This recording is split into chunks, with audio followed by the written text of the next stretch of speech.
गए। हनुमंतलाल जी बड़े ही बुद्धिमान हैं, ऐसे भी उनको कहा जाता है ज्ञानी नाम अग्रगण्य, कहा गया है ना। जिन्हें ज्ञान की प्राप्ति करनी हो हनुमान जी की आराधना करें। लेकिन एक तरह से हमारे शास्त्र में यह भी कहा जाता है कि सरस्वती विद्या की अधिष्ठात्री देवी है, कहा जाता है ना। किसी को विद्या चाहिए तो सरस्वती की आराधना करें। लेकिन रामचरितमानस आप लोग के यहाँ हमेशा होती है, आज भी हो रही है। रामचरितमानस में पहले ही वर्णन आता है। गोस्वामी जी जब रामचरितमानस की रचना करने लगे तो वर्णा नाम रथ संघा नाम रसा नाम छंदसामपि मंगला नाम च कर्तारव बंदे वाणी विनायको, प्रार्थना किया बंदे वाणी विनायको। वाणी सरस्वती, विनायक गणेश। सरस्वती और गणेश की वंदना गोस्वामी जी ने किया। ये विचार करने वाली बात है। अब इसके विषय में जाएंगे तो फिर ये प्रसंग हो जाएगा। लेकिन दो शब्द आपको मैं बतला दूं, जब सरस्वती और हनुमान की बात आई तब। जितना भी कहूं मैं कम है। अब जितना मैं सेवा दे सकूं उतना ही हमारे लिए कम है और आपके लिए भी कम है। तो सरस्वती और गणेश की वंदना। और दूसरी बात, दीपावली हम लोग मनाते हैं ना, आप लोग भी मनाते होंगे। दीपावली में किसकी पूजा करते हैं ना? लक्ष्मी जी और गणेश जी का। लक्ष्मी जी और गणेश जी का। और यहां गोस्वामी जी महाराज सरस्वती और गणेश की वंदना कर रहे हैं। सरस्वती और गणेश की। वास्तविक अगर देखा जाए तो गणेश जी किसके पुत्र हैं? तो पार्वती के। पार्वती के हैं। गणेश तो पार्वती के साथ रहना चाहिए, फिर लक्ष्मी के साथ किस लिए, फिर सरस्वती के साथ किस लिए? ये भी सोचने वाली बात है। कभी आप लोगों ने विचार किया कि आखिर लक्ष्मी के साथ गणेश जी की हम पूजा क्यों करते हैं? कभी किसी ने विचार किया? नहीं विचार किया। किसी को पता है कि क्यों करते हैं? पता है भाई? ना नहीं पता है। लेकिन यहां पे गोस्वामी जी महाराज सरस्वती और गणेश की वंदना कर रहे हैं। यहां लक्ष्मी जी गणेश की हम पूजन कर रहे हैं, जबकि पुत्र पार्वती के हैं। तो अभी हमने आपसे क्या कहा कि सरस्वती विद्या की अधिष्ठात्री देवी है और गणेश विवेक के अधिष्ठात्री देवता है। हमारे पास सब कुछ हो और विवेक न हो तो ये जीवन है। विवेक शून्य व्यक्ति के पास सब कुछ हो तो उसका सदुपयोग करेगा कि दुरुपयोग करेगा? उसका तो दुरुपयोग ही होगा। अरे खर्चा करना है 1 रुपया तो खरेंगे लाख रुपया। बांस को खड़ा करना है तो गिरा के रखेंगे, या कुछ भी काम हो उल्टे करेंगे। तो विवेक से ही कोई काम होता है। तो गणेश जी हमारे विवेक के अधिष्ठात्री देवता है। हम लक्ष्मी पूजा करते हैं तो लक्ष्मी जी को आवाहन करते हैं कि हे लक्ष्मी मां, आप हमारे घर में आइए। सबको लक्ष्मी प्रिय है कि नहीं प्रिय है? हमको भी प्रिय है, आपको भी प्रिय है, सबको है। आजकल के जो छोटा बच्चा है उसको भी प्रिय है। उसका 1 का नोट दिखाइए और 10 का नोट दिखाइए तो पहले 10 का नोट पकड़ेगा, नहीं पकड़ेगा? उसको भी ज्ञान है कि ये बड़ा है। लक्ष्मी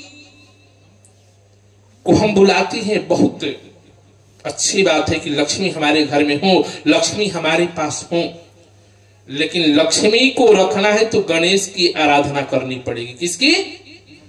इसलिए कि जब तक हमारे जीवन में विवेक नहीं रहेगा ना तो लक्ष्मी का हम सम्मान नहीं करेंगे। लक्ष्मी का।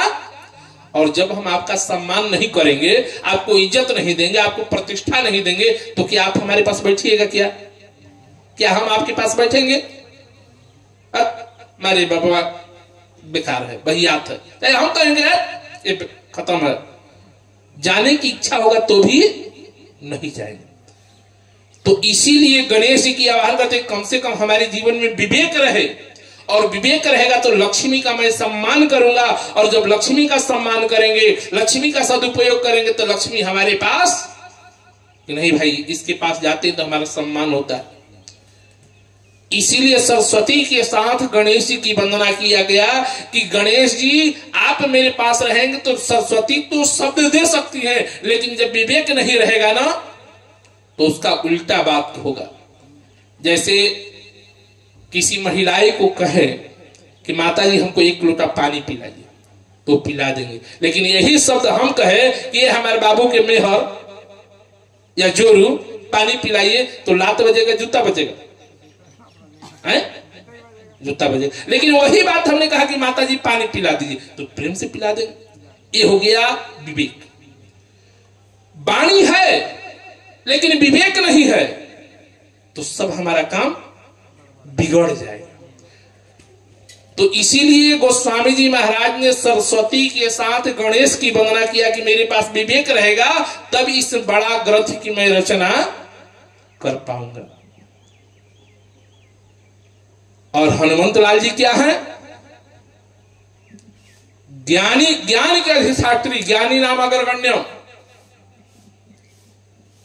अब बताइए, जो हनुमान जी की आराधना कर ले, हनुमान जी की आराधना कर ले, वो विवेक और ज्ञान दोनों को समाहित रखते हैं और दोनों प्रदान करते हैं। हनुमान जी तो ऐसी हैं कि हनुमान जी के पास कोई जाए तो उनके डिक्शनरी में ना शब्द नहीं है और असंभव शब्द नहीं है। भगवान के पास जाएंगे तो वो तो मना कर देंगे, लेकिन हमारे हनुमान जी कभी मना करने वाले नहीं हैं। हनुमान जी तो कलयुग के अधिष्ठात्री देवता है, प्रत्यक्ष, अप्रत्यक्ष नहीं, प्रत्यक्ष देवता है। जिस हनुमान जी की हम सभी कथा श्रवण करने बैठे, और उस हनुमान जी के सामने जब रावण की नहीं बनी तो भला किसका बनने वाला है? जबकि सबसे खतरनाक देवता शनिदेव है ना। शनि के सामने किसी की चलती नहीं है, लेकिन जब शनि हनुमान के सामने आते हैं ना तो शनि को झुकना पड़ता है। हनुमान के सामने शनि की भी चलने वाली, कहा जाता है कि शनिचरागर, अरे शनिचरागर जिसके पास हो और हनुमान जी की आराधना करे तो शनिचरागर क्या बिगाड़ेगा जी? कुछ बिगाड़ेगा? लेकिन शनि सबसे बड़े हमारे ज्योतिष शास्त्र में क्रूर देवता कहे गए हैं। कौन देवता? क्रूर। एक बात और मैं बता दूं, लोगों के मन में भ्रांति होती कि हमारा शनि का दशा चलता है, शनि का, लेकिन शनि के दशा जब चले तो व्यक्ति को क्या नहीं करना चाहिए? गलत व्यसन नहीं करना चाहिए। अगर गलत व्यसन करेंगे तो शनि का प्रभाव प्रबल हो जाएगा। क्या होगा? और प्रबल। शनि का जब दशा चले तो किसी को अब शब्द नहीं कहना चाहिए। जब इतना आप अपने आप को संभाल लेंगे ना तो शनि आपका कुछ बिगाड़ने वाला नहीं है। हनुमान जी महाराज लंका में रावण के सामने, रावण और हनुमान की वार्ता हो रही है। हनुमान जी की नाक कटने की बारी थी, नाक कटने की बारी थी। रावण ने आदेश दे दिया था कि अंग भंग कर दो, अंग भंग पठवा कर बंदर। हनुमान जी बड़ी विचार में पड़ गए कि हम अगर सत्संगी अगर मारे पीटे सज्जन आदमी तो चलो भाई कोई बात नहीं, कि अच्छे आदमी ने हमको प्रताड़ित किया है, लेकिन कोई दुर्जन व्यक्ति, कोई दुष्ट व्यक्ति, कोई राक्षस व्यक्ति सज्जन व्यक्ति को मारे तो सज्जन व्यक्ति की दशा क्या होगी? उसे तो सोचना पड़ेगा। हनुमान जी ने विचार किया कि अगर रावण मेरा कहीं रावण को ध्यान आ गया कि सुपनेखा का नाक राम जी ने लक्ष्मण जी ने काटा, तो कहीं रावण ने भी हमारा नाक न काट दे तो हम किसी को मुंह दिखाने के काबिल नहीं रहेंगे, और किस मुख से हम भगवान के पास जाएंगे। एक रावण ने हमारा नाक काट दिया और काटने के बाद हम आपके पास आए हैं नाक कटवा करके। ऐसे भी कहा जाता है कि तू नाक कटवा के आ गया, कहते हैं ना सब कुछ कट जाए लेकिन मेरी नाक न कटे। धड़ कट जाए कोई बात नहीं, हाथ कट जाए कोई बात नहीं, पैर कट जाए कोई बात नहीं, लेकिन नाक नहीं कटना चाहिए। हनुमान जी बड़े विचार में पड़ गए, अब करें तो क्या करें। मानो भगवान को स्मरण करने लगे कि प्रभु आज दिन देखने के लिए ही हमारा जीवन बचा था कि दुष्टों के हाथ से मेरी नाक कट जाए आपके रहते, तो हमारी तो बदनामी नहीं होगी, सबसे बड़ी बदनामी तो आपकी होगी कि हम राम का भक्त हनुमान का नाक कट गया। हमारी क्या, हम तो अपने आप को समर्पण कर चुके हैं आपके चरणों में। जब हम अपने आप को आपके चरणों में समर्पण कर चुके हैं तो फिर चिंता हमें क्या करने की जरूरत है, चिंता करने की जरूरत है। लेकिन सबसे बड़ी कमी हम लोगों में है, भगवान को तो समर्पण करते हैं लेकिन भगवान को समर्पण करने के बाद फिर भी भगवान के ऊपर हम विश्वास, हमने कथा का आयोजन कराया, कहते हैं ना हमने ये कार्य किया, हमने ये काम किया, कभी ये नहीं कहते कि भगवान ने परमात्मा ने सब काम कर दिया, हम तो निमित्त है, हम निमित्त है, ये तो सब कार्य परमात्मा ने किया। जब परमात्मा को समर्पण कर देंगे ना तो कभी आपका काम बिगड़ने वाला, लेकिन जब अपने आप निर्भर रहेंगे कि हमने किया तो आपका किया हुआ कर्म, आपका किया हुआ काम बिगड़ जाएगा। एक बात और मैं कह दूं, अब जितना कहूं उतना ही कम है। अब तो आज और कल, आज का तो समय समाप्त है। लोग कहते हैं कि भगवान हमको दुख देते हैं, कहते हैं ना, कहते ही नहीं भगवान हमको दुख दे रहे हैं। लेकिन आप लोग हृदय पे हाथ रखकर एक बात आप लोगों से कहें, हमारी शिकायत है आप लोग आते हैं तो पीछे बैठ जाते हैं, अरे आगे बैठिए। संतों के पास सट करके बैठा जाता है, संत के पास सट के, और दूरदर्शन हट के देखना चाहिए। लेकिन आज के परिवेश में उल्टा हो गया, दूरदर्शन सट के और संतों से हट के। और जब हट के बैठेंगे तो क्या मिलेगा आपको? दूरदर्शन से तो आंख चला जा रहा है, मोबाइल देखते देखते हमारी आंख, सबकी आंखें जा रही। आज के जनरेशन के दूरदर्शन से ही आंख समाप्त हो गया। लेकिन संतों के पास बैठेंगे तो आपकी आंख नहीं, अंदर की आंख खुल जाएगी, उसी को त्रिनेत्र कहा जाता है। तो आप लोग थोड़ा आगे बैठ जाइए, आगे बैठेंगे तो हमको भी आनंद आएगा। अरे श्रोता वक्ता का आनंद कब आता है? जब सट के बैठता है तब। अरे फिर बार बार थोड़े मिलेगा बैठने का मौका, अरे आज भर कल भर, हम भी परसों चले जाएंगे। संत के पास जाने में हिचकना नहीं चाहिए। आपके यहाँ तो सबसे बड़ी कमी है कि संत के पास कोई जाना नहीं चाहता है, संत के पास जाना नहीं चाहता है। जाएंगे तो कहीं वो महात्मा फंसा न दे। सही बात है, कहीं जाएंगे तो कुछ मांग न ले, तो हम मांगने वाले नहीं है कि हम आपसे मांगेंगे, ऐसी बात मत सोचिएगा। तो हम कोई भी काम करते हैं तो भगवान को समझ करके करते हैं, लेकिन जब हम अपने निमित्त करते हैं कि हम इस कार्य को कर रहे हैं और तब कहें कि भगवान बिगाड़ दे, तो ये उचित नहीं है। हम आप लोगों से एक बात पूछना चाहते हैं, हाँ या ना बताइएगा। आप सभी के लड़के होंगे, जिसका शादी नहीं होगा उसका तो नहीं होंगे, लेकिन आप सभी के तो लड़के हैं। कौन माँ बाप जो है अपने बेटी को दुख देना चाहता है? कोई है आप लोगों में? कोई है? कोई नहीं। लेकिन लड़का को अगर दुख होता है तो क्यों होता है? क्यों होता है? उसके कर्म के कारण होता है ना। आप सिखाते हैं कि बेटा ऐसा काम मत करो, लेकिन फिर वो करता है। आप सिखाते सिखाते समझाते समझाते थक जाते हैं और थक करके एकदम छोड़ देते कि अब तो बेकार है समझाना, थक जाते हैं ना। और वही लड़का सियाना होता है तो किसको दोष देता है?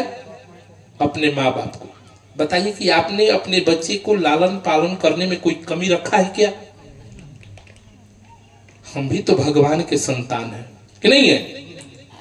भगवान के संतान हैं तो भगवान कैसे अपने पुत्रों को भेदभाव कर सकते हैं? कर सकते हैं? आप ही कहिए। हम अपने कर्म से दुख पाते हैं। परमात्मा तो सबको संदेश देते हैं कि सदमार्ग पे चलो। किस मार्ग पे? सदमार्ग पे। लेकिन हम सदमार्ग पे नहीं चलते हैं तो गलती किसकी है? हमारी है। तो फिर परमात्मा को हम दोष कैसे दें? हाँ, दोष तब होगा कि हम जो भी कर रहे हैं परमात्मा को समर्पण कर दे कि न सब आप ही का है। एक भक्तमाल की छोटी कथा है। भक्तमाल में आप ही की जैसा या हमारे जैसा या कोई भी मान लीजिए, किसी को उदाहरण ले ले, आप ही जैसा भक्त था। भगवान के दरवाजे पे गए पूजा करने के लिए। पूजा करते हैं तो अंतिम में मैया, अंतिम में हम क्या कहते हैं कि मंत्रहीनम क्रियाहीनम क्षमत्वम परमेश्वर, कि न हम मंत्र जानते हैं, न पूजा जानते हैं, न पाठ जानते हैं। हमने जो भी था हमने आपको समर्पण कर दिया, आप मुझे क्षमा करें। इसलिए कि हम अज्ञानी हैं, हम अज्ञानी हैं पहली बार। उसके बाद हम क्या कहते हैं कि मेरा अपना कुछ नहीं, जो कुछ है सो तो। ये सब मेरा नहीं है, ये आप ही का दिया हुआ है और आप ही को हम चढ़ा रहे हैं, आप ही को चढ़ा रहे। मेरा अपना कुछ नहीं, जो कुछ है सो तोर, और तेरा तुझको सौंपते क्या लागत है मोर। चढ़ा करके ही नहीं कहते हैं पुष्पम पत्रम फलम तोयम, जो था हमने आपको चढ़ा दिया, ये आपका था। इसी तरह भक्त ने कहा कि प्रभु ये सब आपका है, हम आपको समर्पण कर रहे हैं, इसको स्वीकार कीजिए। भगवान अपने भक्तों के भाव को देखते हैं और भक्तों की परीक्षा होती है। जिस तरह से हम गुरु के पास जाते हैं, स्कूल में जाते हैं, तो गुरु का काम क्या है? पहले शिक्षा देता है तब जाके परीक्षा लेता है ना। बाद में गुरु बाद में परीक्षा लेता है, लेकिन वही वक्त जो है वो पहले परीक्षा लेती है और बाद में ज्ञान देती है। अगर हमको ठोकर लग जाए रास्ते पे चलते चलते तो महसूस होना हमने गलती किया, तब हमको ज्ञान आता है। वक्त ठोकर दे करके सिखाता है और गुरु सिखा करके तब परीक्षा लेता है, और वक्त पहले परीक्षा लेता है तब शिक्षा देता है। गुरु और वक्त में इतना ही अंतर है। गुरु बार बार आपको ज्ञान देगा और बार बार आपको परीक्षा में बैठाएगा। भगवान अपने भक्त से उसने पूछा, जिस भक्त ने कहा कि प्रभु ये सब आपका है, तो भगवान ने कहा कि ये बता ये सब संपत्ति हमारी है? तो भक्त ने कहा कि हाँ प्रभु ये सब आपका है। ये जो बिल्डिंग बना है किसका है? तो प्रभु आप ही का है। ये जो गाड़ी खड़ी है ये भी प्रभु आप ही का है। ये तुम्हारा परिवार, पत्नी बैठ खड़ी है, बच्चे खड़े हैं, नहीं प्रभु ये मेरा नहीं, ये सब आप ही की है। ये पत्नी भी आपकी है, बच्चे भी आपके हैं। और जब इतनी बात जब भक्त ने कहा तो प्रभु जी भी जाती है। कहने का मतलब है कि समर्पण अपने आप को इस तरह से कर दे कि प्रभु ये सब आपका है। लेकिन हमारी सबसे बड़ी अज्ञानता क्या है कि समर्पण तो करते हैं लेकिन अपने अंदर की अज्ञानता को रखे रहते हैं। सब है लेकिन ये मत छूइएगा, सब आप ही का है लेकिन इसको छूइएगा मत, कहते हैं ना। सब कुछ ले लीजिए, हम आपके लिए प्राण दे देंगे लेकिन ये चीज नहीं देंगे। कहते हैं ना कि हम आपके लिए प्राण दे देंगे, प्राण दे देंगे लेकिन ये चीज नहीं देंगे। ये हमारे जीवन की कमी है और यही कमी रामचरितमानस के जितने पात्र हैं। लेकिन ये कमी हमारे हनुमान में नहीं थी। हनुमान जो भी कार्य है वो सब भगवान को समर्पण। हमने पहले दिन कहा था कि राम और रावण का, राम अयोध्या और लंका दोनों समझौता पे शासन चलता था। समझौता पे कि हमें आपसे तो मतलब नहीं, आपको हमसे मतलब नहीं।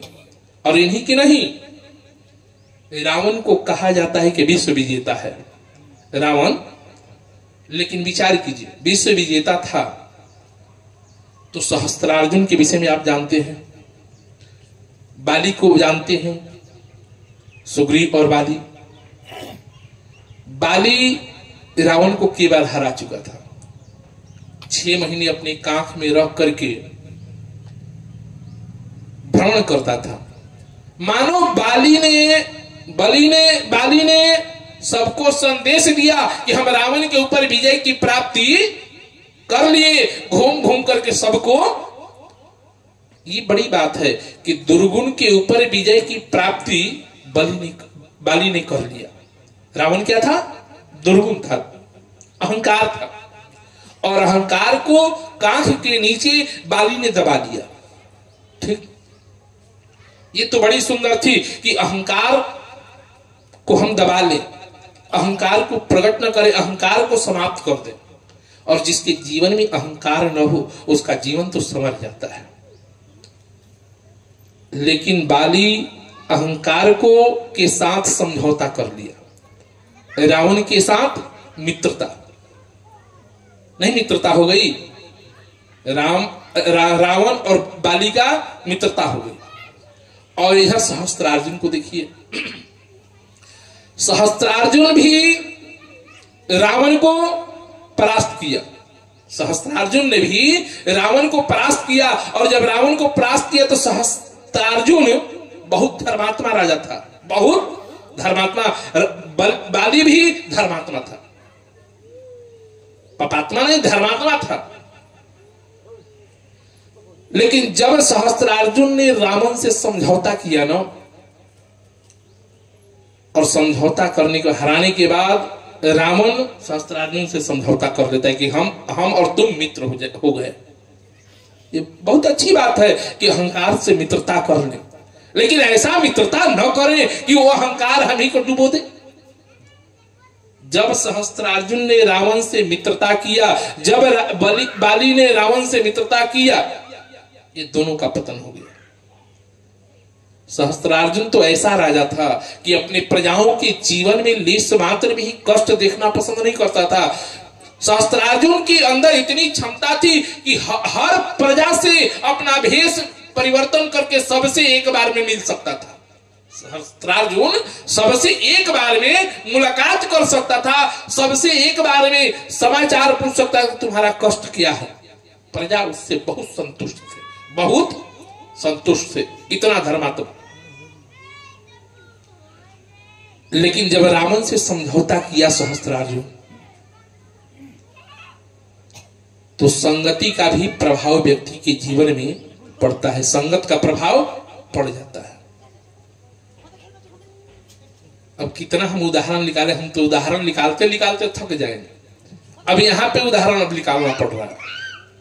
सहस्त्रार्जुन रावण से संगति किया, संगत का भी फल पड़ता है, जिसका उदाहरण अब भागवत में आइए।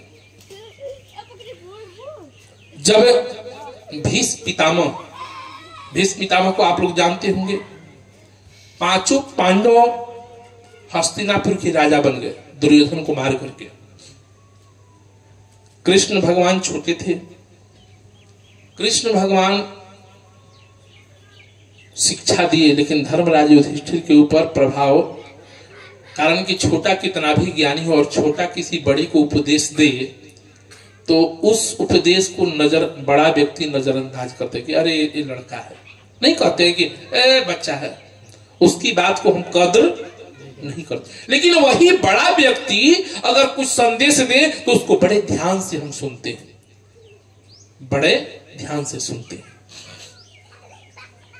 भीष्म पितामह के पास 5 पांडवों को ले गए।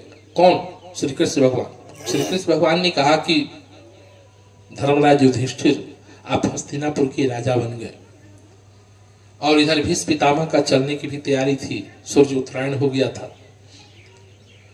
भीष्म पितामह के पास 5 पांडवों को लेकर के चलते हैं, साथ में द्रौपदी भी जाती है। और जाकर के भगवान श्री कृष्ण ने और पांचों पांडव जाकर के भीष्म पितामह के चरणों में वंदन किए और भीष्म पितामह भगवान श्री कृष्ण के चरणों में वंदन किए। भगवान श्री कृष्ण को भीष्म पितामह भगवान मानते थे, अपना इष्ट मानते थे। कृष्ण भगवान ने भीष्म पितामह से कहा कि पितामह, आपके पौत्र परपौत्र आप आज हस्तिनापुर के राजा बन गए हैं और इन्हें राजनीति कूटनीति अपने जीवन के जितने भी अनुभव है आप इनको समझाइए, सिखाइए। भीष्म पितामह ने कहा कि कन्हैया, ये शिक्षा तो तुम भी दे सकते थे, लेकिन तुम्हें मेरी वाणी को धन्य करने के लिए तुम चाहते हो कि मेरे मुख से इन सभी को शिक्षा मिले, तो अगर आपकी आदेश है तो जरूर मैं सुनाऊंगा, मैं शिक्षा दूंगा। भीष्म पितामह ने पांचों पांडवों को शिक्षा देना प्रारंभ किया। जब शिक्षा, राजनीति, कूटनीति, धर्म नीति सब शिक्षा दे दिया और अंतिम में संदेश जब भीष्म पितामह ने कहा कि युधिष्ठिर, अपने जीवन की सबसे बड़ा एक बात याद रखना, अगर तुम्हारे शरण में कोई आ जाए, तुम्हारे शरण में कोई आ जाए तो उसका आदर करना, सम्मान करना, उसकी रक्षा करना ये राजा का परम कर्तव्य होता है, वीर का परम कर्तव्य होता है। अगर इससे चूक गए तो अपने धर्म से चूक गए। और वहीं पे द्रौपदी खड़ी थी। जब ये बात, ये शिक्षा जब देने लगे तो द्रौपदी को हंसी आ गई। द्रौपदी को हंसी आ गई। द्रौपदी की हंसी को देख करके भीष्म पितामह ने द्रौपदी से पूछा कि बेटी, तू हंसी क्यों, तुम हंसी क्यों? द्रौपदी ने कही कि पितामह, अकारण मुझे हंसी आ गई, अकारण। भीष्म पितामह ने कहा कि बेटी, अकारण किसी को हंसी नहीं आती है। हंसी कोई अकारण आएगा, कोई ना कोई कारण होगा तभी हंसी आएगा। भीष्म पितामह ने कहा कि अकारण हंसी नहीं आती है बेटी, कुछ कारण तो जरूर है और तेरी हंसी को लेकर के मैं मरना नहीं चाहता हूं कि अंतिम समय मेरी पुत्रवधू क्यों हंसी, और इस हंसी की वेदना को लेकर के मैं मरना नहीं चाहता हूं। इसलिए बेटी तू बता कि तू क्यों हंसी। और दूसरी बात कि कुलवती स्त्रियां अकारण हंसती नहीं है, जरूर कुछ कारण है। द्रौपदी ने कही कि पितामह, हंसी इसलिए आ गई कि आपने जब शिक्षा दिया कि जब कोई तुम्हारे शरण में आ जाए तो उसका रक्षा करना। हमको वो दिन याद है कि जब दुशासन मेरा वस्त्र हरण कर रहा था तो पहले अपने जीवन की रक्षा की गुहार आपसे मैंने लगाई थी। वहां कृपाचार्य, द्रोणाचार्य सब लोग बैठे थे, लेकिन किसी ने मेरी रक्षा की गुहार सुनी नहीं। भीष्म पितामह ने कहा कि बेटी बस कर, बस कर। भीष्म पितामह ने कहा कि बेटी, उसमें मेरी कोई गलती नहीं थी। भला विचार कीजिए कि भीष्म पितामह जैसे व्यक्ति कहे कि अब हमारी कोई गलती नहीं है, तो भाई गलती किसकी थी? भीष्म पितामह अपने मुख से कहते हैं, अपने मुख से कहते हैं, बेटी हमने दुर्योधन का अन्न खाया था। किसका अन्न खाया था? दुर्योधन का। और दुर्योधन का अन्न कैसा था? तो दुराचारी का था, पापी का था। और पापी का अन्न खाने के बाद, दुराचारी का अन्न खाने के बाद बुद्धि भ्रष्ट हो जाती है। क्या हो जाती है? ऐसे भी आप लोग भी कहते हैं कि जैसा खाओगे अन्न वैसा होगा मन, कहते हैं ना। अन्न का प्रभाव हमारे जीवन पे पड़ता है। अगर विचार करना है तो कहिए, उदाहरण भी दे दे। आपके घर में कोई व्रत त्योहार होता है? कौन सा त्योहार होता है? बहुत पवित्र, कोई पवित्र त्योहार होता है? होता है ना। उस दिन घर में शुद्ध भोजन बनता है कि नहीं? बनता है। स्नान ध्यान करके आप लोग बनाती होंगी। ये अब आपके लिए बात है, अब इनके लिए नहीं है। स्नान ध्यान करके आप लोग भोजन बनाती हैं, अब बड़ी शुद्धता से बनाती हैं। उस दिन जो व्यक्ति भोजन करता है उस दिन विचार कैसा रहता है, मन कैसा रहता है? बहुत शांति रहता है। और जिस दिन जैसे तैसे खाते हैं, अगर घर में पति पत्नी का लड़ाई हो जाए, पति पत्नी का विवाद होता है, लड़ाई झगड़ा हो जाए, और उस दिन पत्नी भोजन बनाए जो झगड़ा करके, और जो व्यक्ति खाएगा सबके मन में विकृति आती है कि नहीं आती है? इसलिए भोजन भी बनाना है तो एकदम शांति से।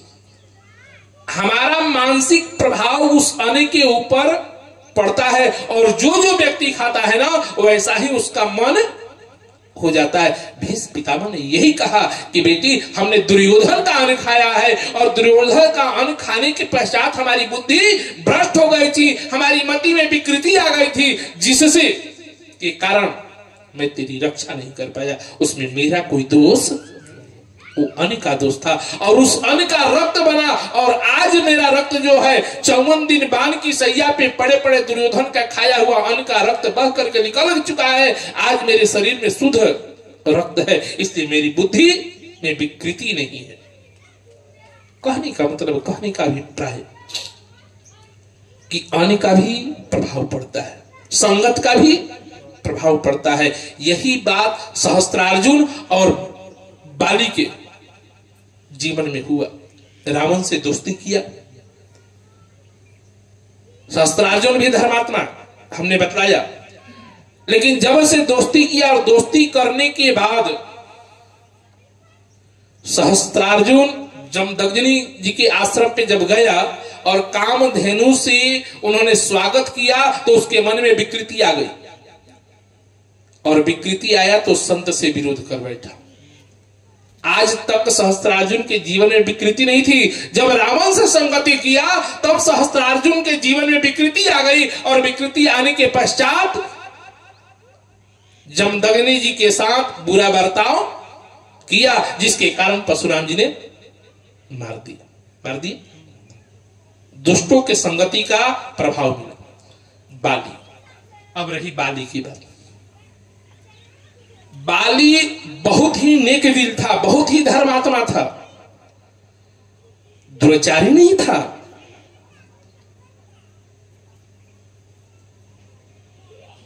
बाली जब रावण की संगति में पड़ा तो रावण के संगति में पड़ने के बाद भी बाली के जीवन में अहंकार आ गया। रावण से संगति हुआ तब अहंकार आया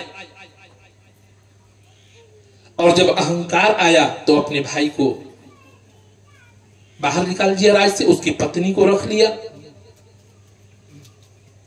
जिसके कारण बाली का अंत हुआ। अहंकार कब आया?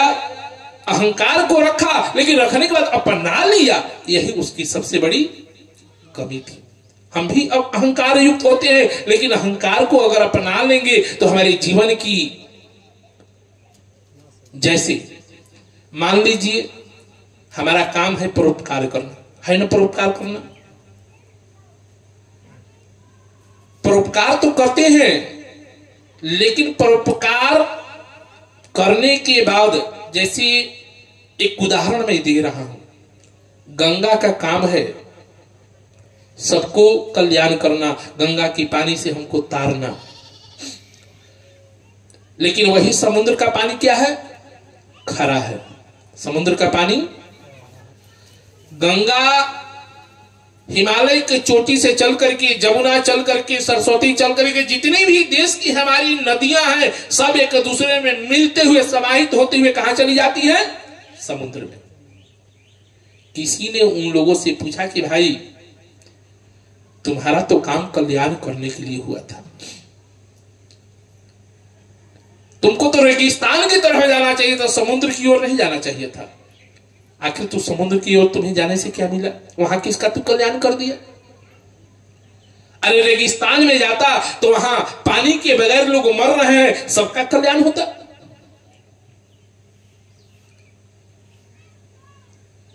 लेकिन फिर भी तू रेगिस्तान की ओर न जा करके तू समुद्र की ओर क्यों जा रही हो?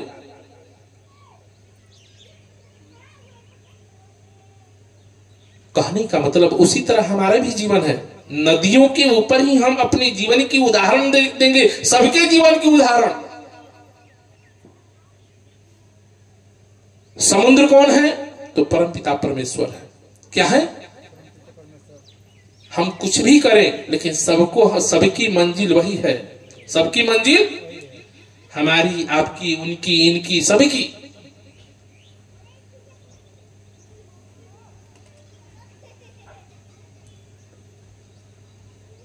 हम दूसरे की मौत देख करके बड़ी पश्चाताप करते हैं। पराये मौत देख करके, पराये मौत देख रोवे मूढ़ गंवार, हैं? नहीं रोते हैं हम लोग। चाहे हमारा चाचा मर जाए, भाई मर जाए, पिताजी मर जाए, माताजी मर जाए, तो हम आंसू बहाते हैं। पराये मौत देखकर रोवे मूढ़ गंवार, अपनी मौत न दिखती। हमको अपना मौत दिखता है क्या? जिस दिन हमको अपना मौत दिख जाए तो कोई रोएगा क्या? उनको भी मरना है, हमको भी मरना है। और जब मरने की निश्चिंतता हम देख लें कि हमको मरना है, तो कोई गलत कार्य, मौत को हम भूल जाते हैं। हम जीने की कामना रखते हैं कि नहीं, हमको जीना है, हमको जीना है। अरे जीना है तो भगवान का नाम लेकर के जियोगे तो तेरी मौत भी संवर जाएगी।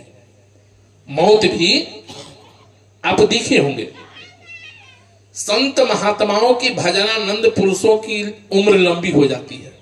जो भजन करता है, भगवान की भक्ति करता है, उसकी उम्र लंबी हो जाती है।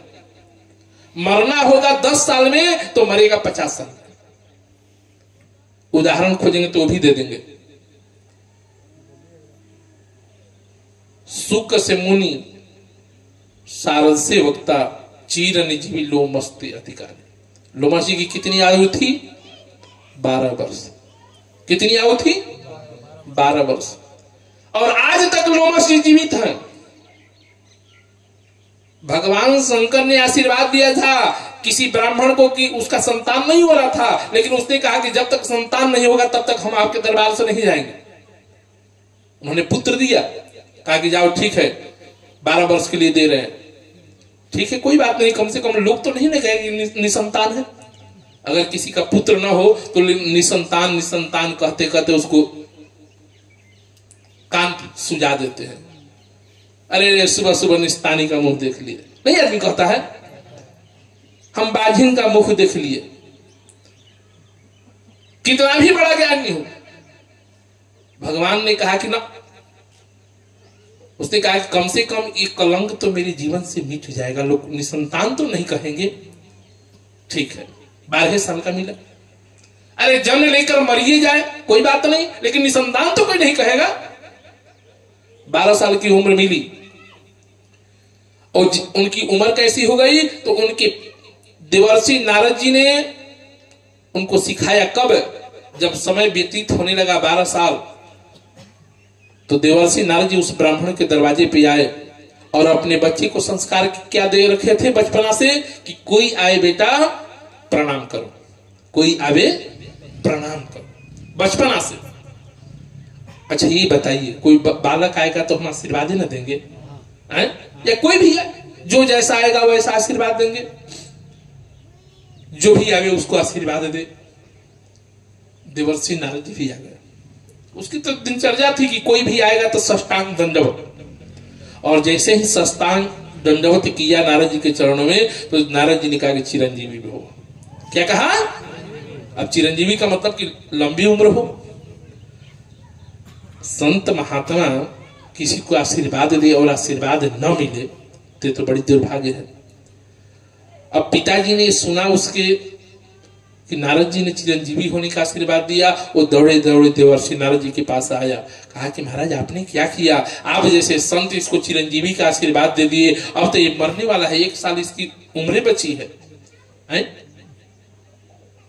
तो ये संत की वाणी मिथ्या हो जाएगी। देवर्षि नारद जी ने कहा कि तुम एक काम करो, लड़का तो 12 साल बाद न मरेगा, समझो कि तुम्हारा लड़का मर गया, तू इस लड़के को हमको दे दो। ब्राह्मण देव ने विचार किया कि चलो भाई अगले साल मर ही जाएगा तो समझेंगे कि आज संत को दे दिए तो कम से कम आज ही समझ जाएंगे कि मर गया। देवर्षि नारद जी उस लड़के को लेकर के चले ब्रह्मलोक। उस लड़के को आगे कर दिया। देवर्षि नारद जी ने, लड़का का तो दिनचर्या था कि कोई भी बड़े बुजुर्ग कोई भी दिखे अपने से बड़े, सबके चरणों में साष्टांग दंडवत। वो गया और ब्रह्मा जी अपने काम में लगे थे, उनके चरणों में साष्टांग दंडवत किया। जैसे ही साष्टांग दंडवत किया, ब्रह्मा जी ने चिरंजीवी होने का आशीर्वाद दिया कि भाई चिरंजीवी हो। बालक को सब कोई कहता है कि आयुष्मान हो, बच्चे को तो यही नहीं कहता है कि बड़े हो, खो, फलो फूलो, हैं? बड़ा होने का तो सबको आशीर्वाद देता है, आप लोग भी देते हैं।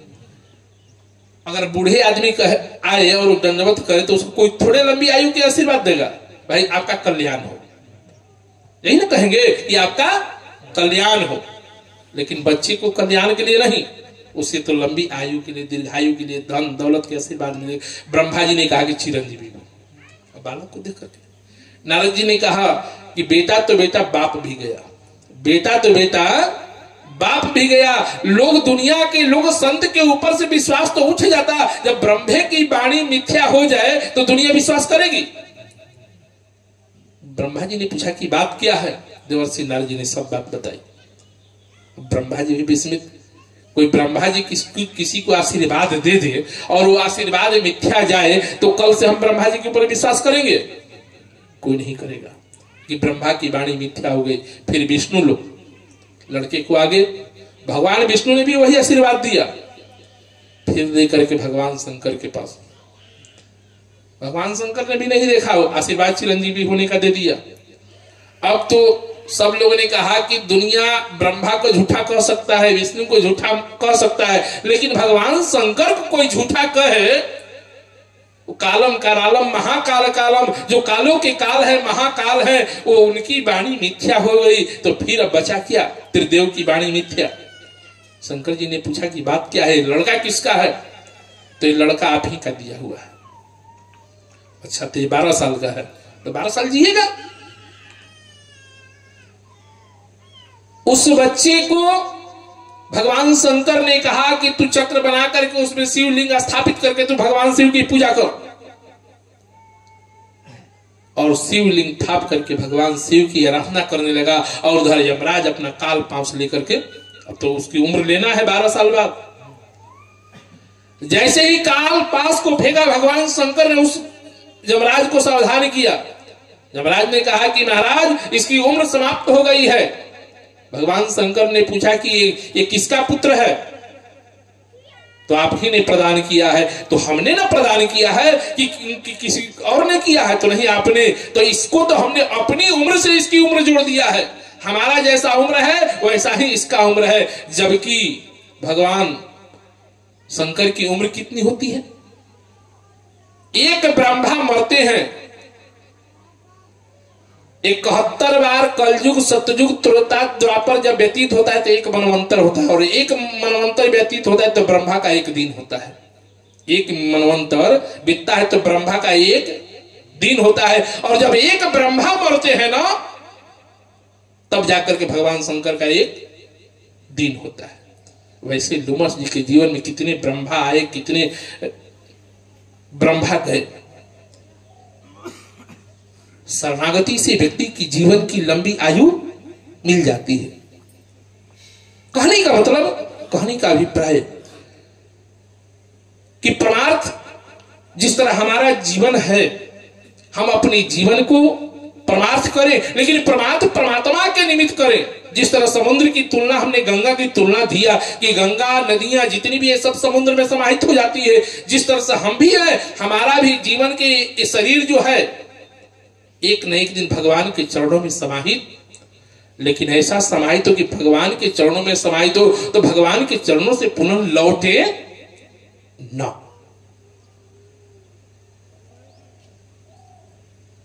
नदियां समुद्र में जाती हैं, लेकिन फिर वही वाष्प बन करके फिर आकाश मार्ग में जाता है और वही बारिश होती। तो कोई कहता है क्या कि ये गंगा का पानी है, ये जमुना का पानी है, ये सरस्वती की पानी है, या त्रिवेणी की पानी है? कोई कहता है क्या? ये तो पानी है। लेकिन वही पानी फिर गंगा जी में चला जाए, फिर नदियों में चला जाए, फिर तालाब में चला जाए तो गंगा का पानी हो गया, वो सरजू का पानी हो गया, जमुना का पानी हो गया। ये काल चक्र है। आप लोगों ने पढ़ा होगा 7 क्लास 8 क्लास में काल चक्र। एक परिधि से दूसरे परिधि की ओर जाना, उसी को कहते हैं काल चक्र। रही बात हम अपने कर्म की, कर्म का भी फल मिलता है। जैसा सहस्त्रार्जुन ने किया उसे फल मिल गया, बलि ने किया वैसे फल मिल गया। हमने भी कहा कि हम अपने परमात्मा किसी को दुख नहीं देते हैं, परमात्मा किसी को दुख नहीं देते, हम अपने कर्मों से दुख पाते हैं। जब केमट ने भगवान को पत्ते की सेज पे सोते हुए देखा तो केवट ने क्या कहा, कै कई नंदनी मंदमती कठिन कुटिलपन जान। कैकई ने किसको दुख दिया? राम को। अगर कैकई वनवास नहीं देती आज राम का वनवास नहीं होता। जैसे ही केवट कैकई का दोष देने लगा ना, लक्ष्मण जी ने रोक दिया, इसमें कैकई का कोई दोष नहीं है। जो लक्ष्मण जी पहले कैकई को दोष देते थे ना, जब मां सुमित्रा के पास लक्ष्मण जी गए और लक्ष्मण जी सुमित्रा मां से जैसे ही इन्होंने कहा कि राम वनवास का कारण कैकई है, वैसे ही मां सुमित्रा ने कही कि तू मेरे गर्भ से तूने जन्म कैसे ले लिया? जो पुत्र अपने मां के का नाम जिह्वा पर रख ले वो पुत्र कहलाने का अधिकारी नहीं है, तू मेरा पुत्र कैसे बन गया? रही बात तू कहते कैकई ने वनवास दिया, मैं कहती हूं कि तूने राम का वनवास दिया है। बेचारे जी लक्ष्मण जी स्तंभित हो गए कि हमारे कारण राम को वनवास जाना पड़े तो फिर मेरा जन्म लेना धिक्कार है। राम के प्रति लक्ष्मण जी ने कहा कि महाराज मैया, मेरे कारण अगर राम को वनवास हो जाए तो फिर मुझे जन्म लेने का प्रयोजन क्या? फिर मुझे जीने से फायदा क्या? सुमित्रा ने कहा कि नहीं, कैकई राम वनवास के कारण नहीं है। दुनिया भले मान ले कि राम वनवास के कारण कैकई है, लेकिन मैं कहती हूं कि राम वनवास का कारण तो तू है। कोई मानेगा? लक्ष्मण के कारण राम का वनवास हुआ है, लेकिन मां सुमित्रा कहती कि नहीं, तुम्हारे कारण राम का वनवास हुआ है और लक्ष्मण को स्वीकार करना पड़ता है। और इसी कारण से लक्ष्मण जी केवट को कहते हैं कि इसमें राम वनवास में कैकई का कोई दोष नहीं है। दुनिया तो कहती है, कैकई भी ने कही, गुरु वशिष्ठ जी ने भी समझाया कि ठानी प्रतिज्ञा वो देश के रानी। कैकई को जब वशिष्ठ जी समझाने गए तो कैकई ने एक ही शब्द कही कि ठानी प्रतिज्ञा वो देश के रानी, कि राजा में कांटे के बीज बो आजा, राम जरूर बने चली जाई है, अब भले बिहान मोरी मांग धुआ जा। बताइए कौन ऐसी स्त्री होगी जी जो अपना सुहाग उजाड़ दे? भले वो अपने पुत्र को बलिवेदी पर चढ़ा दे, लेकिन अपने सुहाग को उजाड़ते कभी कोई स्त्री देखना नहीं चाहती है। लेकिन कैकई ने कठोर निर्णय कर ली कि ठानी प्रतिज्ञा देश के रानी, कि राजा में कांटे के बीज बो आजा, राम जरूर बने चली जाई है, अब भले बिहाने मोरी मांग धुआ जा। रानी कहे प्रणटार बना, कि रानी कहे प्रणटार बना, मैं अपने प्रण से पीछे नहीं हटूंगी कि भले बिहाने मोरी मांग धुआ जा। यही ना कहती है। इतनी कठोर निर्णय वशिष्ठ जी ने समझाया कि कैकई अगर राम वनवास हो गया ना तो राम को कल तुम जीवित नहीं देखोगी, दशरथ को कभी तुम जीवित नहीं देखोगी। लेकिन कैकई अपनी दृढ़ प्रतिज्ञा, और इधर मां सुमित्रा क्या कहती है लक्ष्मण से कि लक्ष्मण, राम वनवास में कैकई का कोई दोष नहीं है, कोई दोष नहीं है, राम वनवास का कारण तो तू है। भगवान का अवतार किस लिए हुआ है? कि विप्रधेनु सुर संतहित। किस लिए हुआ है? कि विप्रधेनु सुर संतहित, अलीन मनुजय अवतार, अनिज इच्छा निरमित तनु, असिरी माया गुण गोपाल। ये धरित्री के पाप को हरने के लिए भगवान का अवतार हुआ, कि कैकई के जीवन को कल्याण करने के लिए हुआ है। पहली बात। दूसरी बात, सुमित्रा क्या कहती हैं कि तुम्हारे ही भाग्य किसको? लक्ष्मण जी को। कौन? सुमित्रा जी। कि तुम्हारे ही भाग्य राम बन जाही। राम कहां जा रहा है? तो बन किस लिए जा रहा है? तो तुम्हारे कारण राम। क्यों? तो इस पृथ्वी पे बोझ है, विप्रधेनु सुर संतहित लीन मनुज अवतार। इस पृथ्वी पर इतने पाप बढ़ गए हैं, ये पाप का बोझ इतना बढ़ गया है कि जिस पाप को हल्का करने के लिए राम आज अयोध्या से जंगल की ओर जा रहे हैं, वन में जा रहे हैं। और ये पाप का बोझ किसके ऊपर है? तो तुम्हारे ऊपर है कि नहीं है? लक्ष्मण जी क्षीरसाई विष्णु है। विष्णु, एक बात और मैं कह दूं, कितना कहूं मैं, अब समझ में नहीं आता है। जहां जाता हूं वहीं एक लाइन खुल जाता है। अब विष्णु एक नहीं है, हम सभी जानते हैं कि ब्रह्मा एक है, विष्णु एक है, शंकर एक है, यही नहीं जानते हैं? लेकिन एक ब्रह्मा नहीं है, एक विष्णु नहीं है, एक शंकर नहीं है, एक गणेश नहीं है।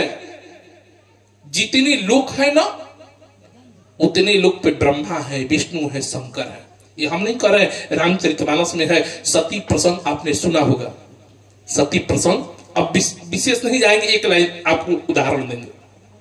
सती प्रसंग में जब सती जी को मोह हो गया तो भगवान ने अपना ऐश्वर्य दिखाया था। क्या ऐश्वर्य दिखाया था? कि देखे शिव विधि मैया कि देखे शिव विधि विष्णु अनेका अयमित रूप ते एका। एक ब्रह्मा, एक ब्रह्मा नहीं, एक विष्णु नहीं, एक शंकर नहीं, अनेकों भगवान के चरणों की सेवा करते हैं। जितने लोग हैं उतने ब्रह्मा है, उतने विष्णु है, उतने शंकर है, उतने राम है, सब हैं। लक्ष्मण जी को कहती हैं, और यही बात लक्ष्मण जी को स्वीकार करना पड़ता है कि नहीं, मेरे कारण राम का वनवास हुआ, तुम्हारे ही भाग्य राम बन जाए। यही केवट से लक्ष्मण जी कहते हैं कि राम को दुख कैकेयी नहीं दी है, दुख किसने दिया है? कि कौन काऊ सुख दुख कर दाता अनिज कृत कर्म भोग सब भ्राता। यही ना हमने पहले कहा कि भगवान किसी को दुख, ये बात केमट से लक्ष्मण जी कहती, को न काऊ सुख दुख कर दाता अनिज कृत कर्म भोग सब भ्राता। हम अपने कर्मों के फल को भोगते हैं। दूसरी बात, ऐसे भी कहा जाता है कि कर्मणा जायन्ते जंतु कर्मणैव विलीयते दुखम सुखम भयम क्षेमम कर्मणैव अधिपद्यते। कि हम अपने कर्मों से दुख और सुख की प्राप्ति करते हैं। न कोई किसी को दुख देता है, न कोई किसी को सुख देता है। कोई किसी को दुख सुख नहीं देता है, हम अपने कर्म फल भुगतते हैं। तो अब आप लोग बताइए, क्या भगवान हमको दुख देते हैं? क्या भगवान कष्ट देते हैं? आप ही बताइए, अब निर्णय बताइए। अभी तो इतना हमने सुनाया, लेकिन इसका निर्णय क्या हुआ? भगवान हमको कष्ट देते हैं? नहीं देते हैं। हम अपने कर्मों का फल पाते हैं, कर्म फल। अब बताइए, ठीक है, लोग कहते हैं कि हम भगवान की, कितने लोग ऐसे हैं कि भगवान की सत्ता को मंजूर नहीं करते हैं। उसका भी उदाहरण दे दूं। लोग कहते हैं, कुछ लोग, कि महाराज हमने देखा है कि ऐसा कर्म कर रहा है लेकिन इसके जीवन में सुख मिल रहा है ना बात? चोरी कर रहा है लेकिन मौज मस्ती से फल फूल रहा है? 2 नंबर का काम कर रहा है लेकिन फल फूल रहा है, लेकिन जो सदमार्ग पे चल रहा है उसके जीवन में कष्ट हो रहा है। तो उसे कष्ट कहां है? कुछ ऐसा कर्म जो बचता है कि जो इस जन्म में हम कर्म को नहीं पाए हैं, वो अगले जन्म में मिलता है। तो आप कहें कि आपने देखा है क्या? तो हम तो कहेंगे हाँ भाई देखा है। अब पूछेंगे कैसे देखा है? तो कहिए हम बताएं। हाँ, सुन लीजिए। यहां आप 50 आदमी 100 आदमी बैठे हैं। क्या सब लोग एक जैसे हैं? नहीं है। हम कर्म के अनुसार हमारे जीवन में सब कुछ मिला है, पहली बात। दूसरी बात, जब यही कर्म करें और यही मिले, तो एक बात मैं पूछना चाहता हूं आप सभी से। हमारा जन्म एक 100 बीघा जमीन है, उसके घर में जन्म होता है, और एक जीव का जन्म होता है जिसके घर में खाने का भूंगी भात नहीं है। दूसरी बात, एक मध्यम परिवार में जन्म लेता है, ये भी हमारे पूर्व जन्मों का कर्म फल है। जो हमने पीछे कमाया था आज हमको मिल रहा है, पहली बात। दूसरी बात, अच्छा ये बताइए कि गर्भ में जीव जो पल रहा है उसने कोई कर्म किया है क्या? न कर्म किया न कुकर्म किया। लेकिन हम इस जमीन पे जब पैदा हुए तो हाथ पैर दोनों सलामत हमारा मिला। भगवान की कृपा से कर्म फल हमने अच्छा किया तो सब कुछ सलामत मिला। लेकिन वही अगर एक जीव पैदा होता है जो अपाहिज पैदा होता है, तो भाई उसने कौन सा कर्म किया? अंधा पैदा होता है, उसने कौन सा कर्म किया? गूंगा पैदा होता है, उसने कौन सा कर्म किया? जरूर कुछ कर्म किया होगा। जो नहीं भोगा वो अगले जन्म में उसे भोगने को मिला कि नहीं मिला? कर्म फल किसी को पीछा नहीं छोड़ता है, कर्म उसका मरने के बाद भी पीछा करता है। भागवतकार कहते हैं कि धनानि भूमौ पशुश्च गोष्ठे नारी गृह द्वारे जना श्मशाने देहश्चितायां परलोकमाग्रे धर्मानुगो गच्छति जीवेक। क्या जाता है साथ में जीव के साथ? तो धर्म। कहने का मतलब संस्कृत तो बोल दिया, हिंदी भी बता दे। धनानि भूमौ माने धन दौलत, घर में गौशाला में पस बंधा हुआ सब यहीं पे रह जाता है। धनानि भूमौ पशु अष्टगोष्ठे माने पशु माने गौशाला में धन यहीं रह जाएगा, पशु गौशाला में रह जाएंगे। धनानि भूमौ पशु अष्टगोष्ठे नारी गृह द्वारे।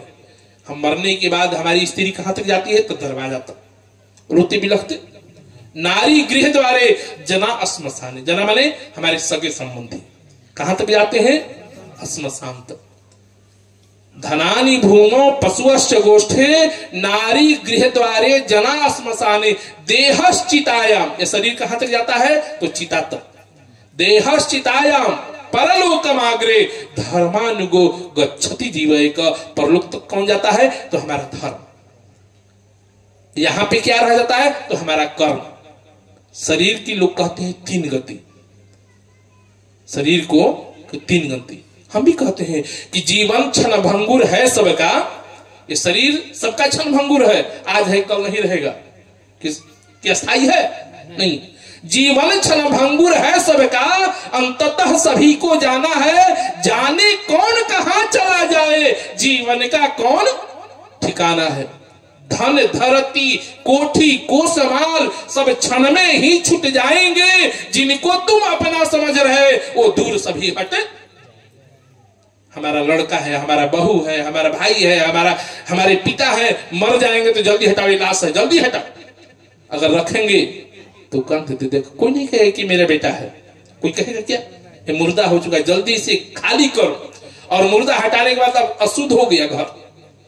अब तक अशुद्ध नहीं हुआ था, कमा करके धन दौलत हम इकट्ठा कर करके पूंजी जमा करते रह गए, ये सब शुद्ध नहीं, शुद्ध है, लेकिन ये शरीर अशुद्ध हो गया, जल्दी हटा। एक पल कोई रहने देता है क्या? निकलेगा तन से प्राण जब ही मुर्दा बन चुका बताएंगे। ठठरी पे बांध जता करके शमशान घाट पहुंचाएंगे। इस शरीर की कितनी गति? 3 गति लोग कहते हैं। कौन कौन सी गति? कि मिट्टी में खोद दबा देंगे, खूब करेंगे तो गड्ढा खोदेंगे, उसके अंदर दबा देंगे। लेकिन कल हमने कहा था कि शरीर की सब करने के बाद जब अंतिम स्थिति आती है तो क्या होता है कि जब मुंह पे खड़ी है भिन भिन माछी तो लोगवा कहीं छुआ वो माछी है। जब शरीर अपना दामन छोड़ देता है, अपना मुंह नहीं पोंछ पाते हैं, नाक के नेटा नहीं पोंछ पाते हैं, तो मक्खी न लगेगी। तो लोग यही ना कहेंगे कि मुंह पे करी है भिन भिन माछी तो लोगवा कहीं छुआ वो बाछी। भाई माछी छुला दो, कम से कम पाप ग्रह कट जाएगा। कोई कहे कि कर्म भोग, अरे अपना कर्म फल भोग रहा है, जैसा किया है वैसा पा रहा है, नहीं कहता है आदमी। कोई कहे कि कर्म भोग आ कोई कहे कि असाध रोग आ कोई कहे कि व्यर्थ दवाई आ के गोईठा में। अब बताइए, इतना बिल्डिंग आपने बनाया, इतना बड़ा धन दौलत इकट्ठा किया, वो आपके काम आया क्या? अब आप गोईठा हो गए कि गोईठा में घी सुखाई। इस शरीर की 3 गति कि मिट्टी में खोद दबा देंगे या जल के भेंट चढ़ा देंगे। खूब करेंगे तो गड्ढा खुद करके, उससे भी नहीं तो प्रवाह कर देंगे जल में। और तीसरी गति क्या है कि लकड़ी बांध जता करके धीरे से आग लगा देंगे हैं? और आग लगाते हुए लोग कहेंगे आह बहुत बढ़िया था, चला गया, मार सर दुष्ट था, गया बहुत बढ़िया, गांव शांत हो गया है? नहीं कहते हैं हम जैसा किए रहेंगे वैसा वहां चर्चा होने लगी। तो हम ऐसा कर्म क्यों करें कि मरने के बाद हमें लोग गालियां दे? अरे मरने के बाद हमारे पीछे लोग रोवे। कबीरदास जी ने क्या कहा, जब हम पैदा हुए जगत में तो जग हां से हम रोए। जब हमारे घर में लड़का होता है तो लोग ढोल बजाते हैं, ताशा बजाते हैं कि हमारे घर में बेटा जन्म लिया है, बेटा जन्म लिया, और उसको बच्चा रो रहा है, उसकी रुदन कोई नहीं सुनता है। जब हम जग में पैदा हुए जग हां से हम रोए, तो कबीर ने कहा कि ऐसा करनी कर चलो कि जग हम हां से जग रोए। अब हमारे लिए दुनिया रोए। आज बिरसा जी इस पावन धरित्री के लिए क्या नहीं करके गए? आज कितनी पीढ़ी गुजर गई लेकिन आज तक उनको याद तो लोग कर रहे हैं कि नहीं कर रहे? उनकी कृति को, उनके कर्म को लोग याद किए। कहने का मतलब कि कर्म करने में तो परेशानी है, लेकिन वो कर्म दूसरे के समर्पण करके चलेंगे, तब अपने समर्पण करके चलेंगे तो फिर आपको भोगना पड़ेगा। आज हनुमान जी ने क्या किया रावण के सामने? हनुमान जी ने यही ना कहा कि हम जो भी कर्म करेंगे हम अपने लिए नहीं, सब परमात्मा के लिए। और हमारी प्रवृत्ति क्या है कि हम अपने लिए कर्म करते हैं, बुरा होता है तो परमात्मा के लिए। एक महात्मा थे, अब कर्म के ऊपर छोड़ी। एक महात्मा थे, किसी गांव में रहते थे। वो महात्मा जहां रहते हैं तो तुलसी पौधा, फूल पौधा जरूर लगाते हैं कि भगवान की सेवा हो जाए। बहुत सुंदर बगीचा महात्मा जी ने लगाया, और इतना सुंदर लगाया, इतना सुंदर लगाया कि लोग उस बगीचे में आने लगे और देखने लगे। लोगों ने पूछा कि महाराज ये बगीचा किसने लगाया है? महात्मा जी ने कहा कि तुमको पता नहीं है? तो ना, अरे जेठ बैसाख की लहलहाती तपतपाती धूप में हमने अपने हाथों से सींच सींच करके इसे पौधा लगाया और तब इस तरह से हुआ। बहुत बढ़िया महाराज जी, बहुत बढ़िया। फिर कोई आया, फिर पूछा कि महाराज जी ये बगीचा तो इतना सुंदर है, ये बगीचा को किसने लगाया? फिर महात्मा जी ने यही बात कहा कि हम अपने हाथों से जेठ बैसाख की लहलहाती तपतपाती धूप में अपने हाथों से सींच सींच करके बगीचे का निर्माण किया। जो भी आवे पूछे यही बात। अब इसकी चर्चा सब जगह हो गई, लोग बगीचे को देखने के लिए आने लगे। जैसे पार्क में लोग जाते हैं, सुंदर है तो लोग जाते हैं, तो उस बगीचे में दूर दूर से लोग आने लगे। उसकी सुंदरता की इतनी बखान। एक दिन परमात्मा की कृपा, उस बगीचा में एक बछिया जाती है खुश। जैसे ही बछिया गई तो किसी ने कहा कि महात्मा जी आपके बगीचे में बछिया घुसी है। महात्मा जी आओ न दिखाता, एक डंडा उठाया और दिया, एक डंडा मार, और जैसे ही मारा वो बछिया वहीं गई मर, वहीं गई मर। अब भला एक महात्मा एक बछिया को मारे और मर जाए तो लोग क्या कहेंगे? अरे ये गौ हत्यारा है, पापी है, दुष्ट है, चंडाल है, ये नहीं कहेंगे। गांव के लड़कों ने देखा कि महात्मा बछिया को मार दिया। अब लड़का कहता, भाई बूढ़ा बुजुर्ग हो तो अलग बात है, लड़के अपने जोश में आए और गांव में आकर के अपने ग्रुप को कहे कि अरे वो महात्मा गाय के बछिया को मार दिया और गौ हत्यारे को मुख देखना पाप है। चलो उस महात्मा को मार के खदेड़ दिया जाए। अब गांव में चर्चा हो गई और सभी लोग लाठी डंडा लेकर के गांव के लोग चल। अब महात्मा को खदेड़ना है। अब मान लीजिए जो गौ की हत्या कर दिया और गांव में रहने लायक कैसे? अब जब गांव के लोगों ने लाठी डंडा लेकर के जब चलना प्रारंभ किया तो लोगों ने जाकर के सोचा, मान गांव में कोई रहता है तो कोई अपना भी रहता है। कोई व्यक्ति जाकर के महात्मा जी अपनी जान प्राण लेकर के भगो, नहीं तो आज तुम्हारी खैरियत नहीं है। गांव के लोग गुस्सा में आ रहे हैं तुम्हें मारने के लिए।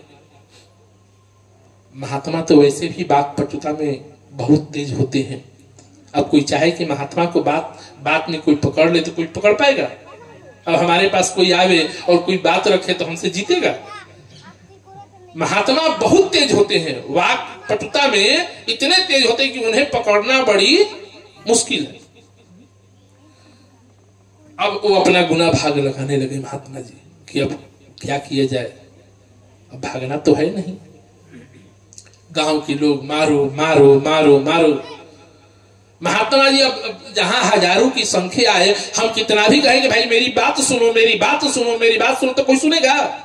लेकिन उसी में बूढ़े बुजुर्ग जरूर कहेंगे अरे भाई महात्मा की बात सुन लो, अरे ठीक है मारना है लेकिन सुन लो। लेकिन तब तक तो 2-4 डंडा गिर चुका था, 2-4 डंडा गिर चुका था। लेकिन उस बूढ़े बुजुर्ग ने कहा कि पहले बात तो सुनो। सभी लोग रुक जाते हैं। लोगों ने कहा कि बात क्या है? तो आपने क्यों मार रहे हैं? तो आपने बछिया को मारा है, मेरे सामने मारा है। महात्मा जी ने कहा कि हमने नहीं मारा है। उसने कहा कि हम स्वयं देखे हैं, मेरी आंखों के सामने आपने मारा है और आप कहते कि नहीं मारे। महात्मा ने कहा कि पहले मेरी बात तो सुनो, तूने ठीक देखा है लेकिन इसमें हमारा कोई दोष तो भाई किसका दोष है? तो हमारे हर अंग प्रत्यंग में देवताओं का वास होता है। हर अंग प्रत्यंग में हर अंग के देवता अलग अलग होते हैं।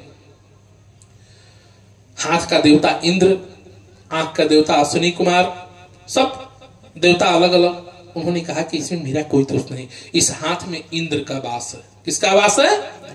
इंद्र ने। और इंद्र ने प्रेरित करके बछिया को मारा। अब भाई भोले भाले लोग जानते हैं कि भोले भाले लोग जो कहिए सब सुन लेते हैं। आप ही जैसे भोले भाले लोग थे, लोगों ने कहा कि अरे इंद्र ने बछिया को मार दिया। हाँ, इंद्र ने प्रेरित किया तभी तो हाथ मारा। अगर इंद्र ऐसी धृष्टता नहीं करता तो हाथ कभी बछिया के ऊपर प्रहार नहीं करता। अब सभी लोग इंद्र को गाली देने लगे। इंद्र को किसने राजा बना दिया, वो राजा होकर के भी ऐसे अत्याचार कर रहा है। अब ये संदेश इंद्र के कानों तक गया कि तुम्हें सब उस इलाका के लोग गाली दे रहे हैं। बात क्या है? तो ऐसी बात है। और इधर महात्मा फिर लग गए अपने बगीचे को निर्माण करने में। और पहले से भी बगीचा इतनी सुंदर बनी कि उसकी चर्चा बहुत ही दूर तक फैल गई कि बहुत सुंदर बगीचा है और देखने योग्य बगीचा है। और पहले से लोग भी अधिक आने लगे उस बगीचे में। जो भी पूछता कि महाराज इस बगीचे को किसने लगाया, तो वही बात कि जेठ बैसाख की लहलहाती तपतपाती धूप में हमने अपने हाथों से सींच करके इस बगीचे को लगाया है। जो भी पूछे यही बात। इंद्र अपनी ऊपर जो दोष था उसे मिटाने के लिए वो भी आया। वो तो मौका की तलाश में था कि कैसे मौका मिले हम अपने आप को निर्दोष साबित करें। उसी समय आया बगीचे में कि जब सैकड़ों व्यक्ति वहां बैठे थे। इंद्र ने पूछा कि महाराज, वो भी व्यक्ति मानव के भेष में आया कि महाराज ये बगीचा तो इतनी सुंदर है कि लगता है कि इसकी सुंदरता स्वर्ग की सुंदरता से भी फेल है इसके सामने। इसके सामने स्वर्ग की सुंदरता भी एक इस बगीचा को किसने लगाया? महात्मा जी ने कहा कि महाराज हमने जेठ बैसाख की लहलहाती तपतपाती धूप में हमने अपने हाथों से जल से सींच करके इस बगीचे का निर्माण किया। इंद्र ने पूछा कि आपने किया? तो हाँ, हमने अपने हाथों से लगाया है। फिर उसने कहा कि क्या आपने लगाया है? तो हाँ बिल्कुल। अगर तुझे अब मान लीजिए किसी व्यक्ति से बार बार पूछेगा तो तुरंत प्रमाण देगा कि तुमको न विश्वास है तो इनसे पूछो। अब जो थे सब हामी भरने लगे कि हाँ भाई इन्होंने लगाया था। तो फिर इंद्र ने पूछा कि फिर बछिया को किसने मारा? अभी तक तो बगीचा अपने हाथों से लगाया, लेकिन बछिया को मारने की हुई तो इंद्र ने मार दिया। कहानी का मतलब कि अच्छा कर्म किए तो हम अपने नाम जोड़ देते हैं, और बुरा कर्म होता है तो परमात्मा के नाम से जोड़ देते हैं। ये हमारी सबसे बड़ी दुर्गुण है। लेकिन वही परमात्मा, अगर यही सहस्त्रार्जुन और बाली यही दुर्गुण परमात्मा के चरणों में रखा होता तो आज ऐसी दशा नहीं होती। हनुमान जी ने भी यही विचार किया कि हमने जो भी कर्म किया है परमात्मा को समर्पण करके, ये जब शरीर हमने समर्पण कर दिया तो फिर बाकी बचा क्या चीज? और वैसी स्थिति में अगर मेरी नाक कट जाए तो फिर बचेगा क्या? परमात्मा पुकार सुन लिए। तब तक रावण की मति मारी गई और तुरंत कहा कि इसके पूंछ को जला दो। पूरे नगर को आदेश दे दिया कि इसके पूंछ में तेल बोर करके कपड़ा बांध करके इसके पूंछ में लगा दो। हनुमान जी भी कहां पीछे रहने वाले। हनुमान जी ने विचार किया कि भगवान की कृपा तो हुई, अब भगवान की जब कृपा हो गई तो फिर इसमें हमारा क्या दोष? भगवान का तो आदेश नहीं था लंका जलाने का, लेकिन लगता है कि भगवान इसकी जिह्वा पे उधर त्रिजटा जानकी जी से कहती कि एक बंदर आया है लंका जलाया है। तब हनुमान जी तो सोच में पड़ गए कि अब लंका जलाने की बात प्रभु ने तो हमसे कही नहीं है कि लंका जलाना है, और इधर त्रिजटा कह रही कि लंका जलाना है, और इधर रावण वही काम कर रहा है जो त्रिजटा जानकी जी से कही थी, और वही रावण अपने हाथों से अब काम कर रहा है। आदेश दे दिया अपने प्रजाओं को कि इसके पूंछ में आग लगा दो,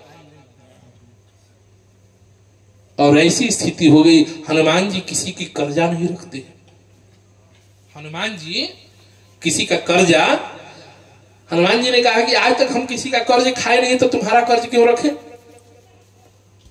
लोग कहते हैं कि लंका पूरी जल गई लेकिन विभीषण जी का घर नहीं जला है, कहते हैं ना। अच्छा ये बात बताइए, जब भी कोई आयोजन होता है तो हम चंदा करते हैं ना। यहाँ भी आयोजन है तो हो सकता है कि गांव में, घर में, जवान में चंदा हुआ होगा, अब हो भी रहा होगा। ये मत समझिए कि हमें चंदा देते थे, राक्षस भी चंदा देते थे। अगर राक्षस चंदा नहीं दिए होते तो आज हनुमान जी के पूंछ में आग, रावण ने आदेश कर दिया कि सब लोग अपने अपने घर से चंदा दो। अपने अपने घर से कौन सा चंदा भाई? तेल कपड़ा लपेटो, अपने अपने घर से ला करके, वो भी तो चंदे। विभीषण जी ने अपने घर से कुछ नहीं दिया। विभीषण जी ने अपने घर से कुछ नहीं दिया। तो हनुमान जी ने कहा कि जो जैसा करता है वैसा ही मैं करता हूं। विभीषण जी जब आप नहीं दिए तो फिर हम भी आपको देने वाले। हनुमान जी ने कहा कि जो चंदा दिया है हम उसी को प्रसाद देंगे, और जो चंदा नहीं दिया उसको प्रसाद देने वाले। बात सही बात है, आप चंदा दीजिएगा तो प्रसाद लीजिए, नहीं दीजिएगा तो नहीं देंगे। लेकिन हमारे यहाँ ये बात नहीं है भाई, चंदा दीजिए या मत दीजिए प्रसाद मिलेगा। लेकिन हनुमान जी ने कहा कि ना, हमारे शब्दकोश में ये नहीं है, जो देगा वही लेगा, जो नहीं देगा नहीं लेगा। पूरे लंकावासी कपड़ा घी लेकर के आए, लेकिन पहले हनुमान जी ने अपने पूंछ को बढ़ाना शुरू किया। देख ले भाई, जिसके यहाँ से चंदा मिल रहा है जाकर के लिए है, उसके यहाँ पहुंचाना भी तो पड़ेगा। अपना पूंछ बढ़ाने लगे। ऐसी स्थिति आ गई कि रहा नगर घृत बासन तेला। उस नगर में न घी बचा न तेल बचा। आकर के लंका वासियों ने कहा कि महाराज घी तेल कुछ नहीं बचा। रावण ने कहा कि हमने घी थोड़े कहा था, हमने तो तेल कहा था कि तेल बोर पट दीन लगाई, और तो घी कहां से लगा दिया? तो तुम सब तो हमसे भी एक कदम आगे बढ़ गया। हनुमान जी बड़े बुद्धिजीवी। हनुमान जी जब लंका में आग लगाने की जब बात आई, आग तो लगाए, लेकिन लगा करके जब हनुमंत लाल जी जब राम के पास गए तो कभी हनुमान जी ने कहा क्या कि हम लंका में आग लगाए हैं? कभी उन्होंने कहा? लोग कहते हैं कि हनुमान जी ने लंका में आग लगाया। अरे जो माचिस जलाएगा, माचिस बारेगा, उसी के ऊपर ना दोष जाएगा जी। जब केस मुकदमा होता है तो केस मुकदमा में क्या सुनवाई होती है? गोली मारने वाले से ललकारने वाले के ऊपर सबसे बड़ा दोष लगता है कि नहीं? तो लोग झूठे में कहते कि हनुमान ने लंका जला दिया, नहीं कहते हैं। लेकिन विचार कीजिए, रावण कह रहे कि आग लगाओ, तो दोष किसका गया?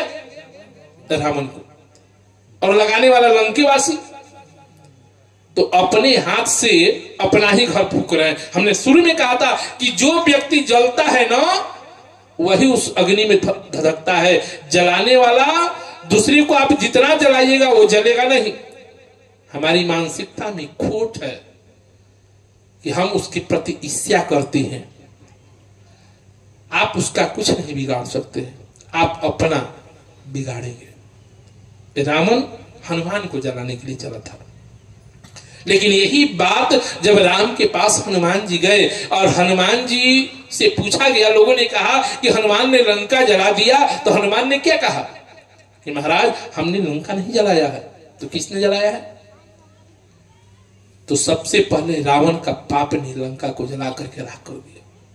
पहला कारण, एक ने नहीं जलाया, कितने लोग जलाए हैं, लेकिन हम नहीं जलाए हैं। सब लोगों ने मिलकर जलाया है, लेकिन हम कौन कौन भाई जलाया है? तो रावण के पाप ने लंका को जला करके राख कर दिया, पहला। दूसरा, हनुमंतलाल जी ने कहा कि इधर विभीषण जी का जाप था। जब तो आतंक को मचाने के लिए, आतंक को समाप्त करने के लिए जप किया जाता है कि पाप नष्ट हो जाए, और पाप को नष्ट करने के लिए विभीषण जी अपनी जाप कर रहे हैं, तो विभीषण का जाप ने जला दिया। दूसरा। तीसरा, जानकी जी के संताप, लंका में रह करके संतप्त थी रावण की अत्याचार से।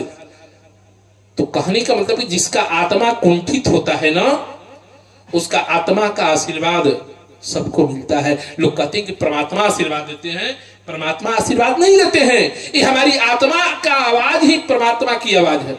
किसी को हम कष्ट देंगे, वो हमारे कारण कुंठित होगा, तो उसका प्रायश्चित हमको भोगना पड़ेगा, नहीं भोगना पड़ेगा।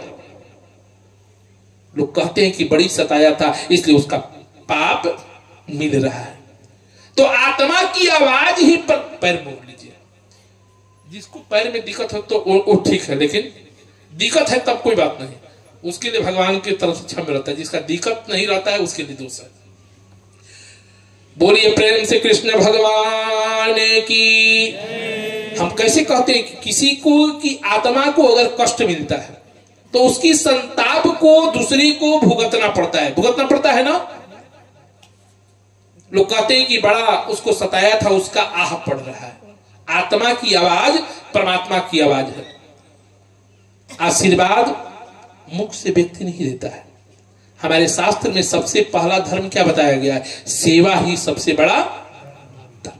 जिसके अंदर सेवा की भावना न हो ना, आप कितना भी पूजा कीजिए, कितना भी पाठ कीजिए, वो सब आपके लिए कोई फल देने वाला नहीं है। सेवा से आप किसी को भी जीत सकते हैं। सेवा से किसी को भी आप जीत सकते हैं, भगवान को भी जीत सकते हैं। भजन की जरूरत नहीं है। हम माला लेकर के खूब बैठे भजन करने के लिए, लेकिन भजन माला लेकर के करते हैं तो क्या भजन होता है? क्या ध्यान कहीं और जाता है। ध्यान, अगर हम तपस्या करने के लिए बैठे तो तपस्या में पैर दर्द करेगा, देह दर्द करेगा, तो ध्यान कहां जाएगा? अपनी कष्ट के ऊपर, कष्ट के ऊपर। वहां भक्ति, इस कलिकाल की भक्ति कहां आपको सबसे सर्वोपरि है? तो सेवा में। सर्वोपरि कहां है? तो सेवा में। जिसके अंदर सेवा की भाव आ जाए ना, परमात्मा उसे पहले मिलते हैं। सेवा में क्या होता है? भागवत की कथा आपने सुनी होगी। हम कितना सुना है? भागवत की कथा सुनी होगी। कपिल भगवान का नाम आपने सुना होगा, करदम ऋषि का नाम सुना होगा, देहूती जी का नाम सुना होगा। कपिल भगवान करदम ऋषि के संतान आते हैं ना। देहूती जी माता रहती हैं, जिसके घर में स्वयं नारायण जन्म लिया हो, और जब नारायण हमारे सामने हो तो फिर तपस्या करने जाने की जरूरत है क्या? लेकिन कर्दम ऋषि ने, जानते हैं कि कपिल नारायण है, भगवान का अवतार है, लेकिन उस नारायण को देहूती जी की गोद में सौंप करके कहते हैं कि अब हम जा रहे हैं तपस्या करने के लिए, अब तुम इसके साथ रहो। चली जाती हैं। देहूती जी क्या करती हैं? एक सुंदर इसी तरह से व्यास पीठ बनाती हैं और बना करके अपने पुत्र कपिल को इस गद्दी पे बैठा देती हैं। ये व्यास गद्दी हो जाता है, और व्यास गद्दी पे बैठने के बाद व्यास की पूजन होती है। क्या होती है? व्यास की। देहूती जी जब पूजन करने लगी तो कपिल जी ने कहा कि मां तू ये क्या कर रही है? मैं तेरा बेटा हूं, तू मेरी मां है, और बेटा का कर्तव्य होता है कि मां का सेवा करना, मां का पूजन करना, और मां होकर के बेटे की पूजन करे, ये तो शोभनीय बात नहीं है, ये तो अशोभनीय है। देहूती जी ने कपिल भगवान से एक बात पूछी, बहुत सुंदर बात, ये बहुत सुंदर बात आपके काम की बात मैं कर रहा हूं। एक ही शब्द पूछी, पूछने के तो बहुत पूछी, लेकिन मार्केबुल यही एक शब्द है। देहूती जी ने पूछी कि आप ये बताइए कि घर के सामने गंगा बह रही हो, दरवाजे के सामने गंगा बह रही है, और घर के अंदर हम कुआं खुदवाएं और उस कुआं पे स्नान करें कि गंगा जी में स्नान करें? आप ये बताइए। गंगा जी। कपिल जी ने कहा कि मां, वो ऐसा मूर्ख होगा जो घर में कुआं खुद करके कुएं के ऊपर स्नान करेगा। जब घर के दरवाजे के सामने गंगा बह रही है तो उसे तो गंगा जी में जाकर के गोता लगाना चाहिए, अन्यथा कि कुआं पे। देहूती जी ने कही कि जिसके घर में स्वयं नारायण का अवतार हुआ हो तो भला आप दूसरे को कहां खोजने जाए? आप तो हमारे लिए नारायण हैं, और मैं आप ही से अपने जीवन की गुहार लगा रही हूं। मेरे जीवन के संकट का समाधान आपके सिवा और कौन कर सकता है? उचित बात स्वीकार किया कपिल जी ने, ठीक है। देहूती जी ने एक बात पूछी कि प्रभु, मैं एक बात पूछना चाहती हूं, हम कितना भी पूजा करते हैं, कितना भी पाठ करते हैं, कितना भी भजन करते हैं, लेकिन हमारा मन, हमारा ध्यान भगवान में नहीं लगता है। हम माला जाप करते हैं तो ध्यान चला जाता है कहीं और, ये कहीं हमारी गैया खुल करके किसी के खेत में न चला जाए, कहीं लड़का कुछ बिगाड़ न दे, कहीं कोई सामान चुरा न ले, ध्यान मेरा वहां चला जाता है। मैं पूजा भी करता हूं तो मन वहां लगता नहीं है, कहीं और चला जाता है। तपस्या करता हूं तो भी मेरा मन कहीं और चला जाता है। मेरा ये जो जितने भी इंद्रिय हैं वो अपनी ओर खींचने लगता है, अपनी ओर खींचने लगता है, और मेरा मन आपके चरणों में लग नहीं पाता है। कोई उपाय बताइए कि जिससे हमारा ये 10 इंद्रिय जो है इकट्ठे हो जाए और इकट्ठे होकर के आपके चरणों की सेवा में लग जाए। केवल हमको यही बता दीजिए। और जिसका 10 इंद्रिय भगवान के चरणों में लग जाए, फिर उसका तो अपने आप कल्याण हो जाएगा। कपिल भगवान ने एक ही शब्द कहा कि अगर इस 10 इंद्रियों को अपने वशीभूत में करना है तो एक ही कार्य है, सेवा। क्या है? सेवा। इसलिए सेवा में लगने के पश्चात मान लीजिए, एग्जाम्पल हम दे रहे हैं, हम मंदिर में झाड़ू लगाते हैं, मंदिर में झाड़ू लगा देते हैं तो हमारा चिंतन कहीं और होता है क्या? हम भगवान के मंदिर की झाड़ू लगा रहे हैं। अंग प्रत्यंग जितना भी है, आंख, नेत्र, हाथ, पैर, गोड़, जितना भी है, सब उस मंदिर में लग जाता है, झाड़ू लगाने में लग जाता है ना। ये तो मंदिर की बात है। दूसरी बात, हम कोई समाज में सेवा कर रहे हो या पानी पिलाने की लगन से, तो उस वक्त सेवा करते हैं तो हमारा अंग प्रत्यंग सेवा में लग जाता है। ध्यान कहीं बढ़ता है क्या? नहीं बढ़ता है। तो सेवा सर्वोपरि है, तो सेवा कैसे करें?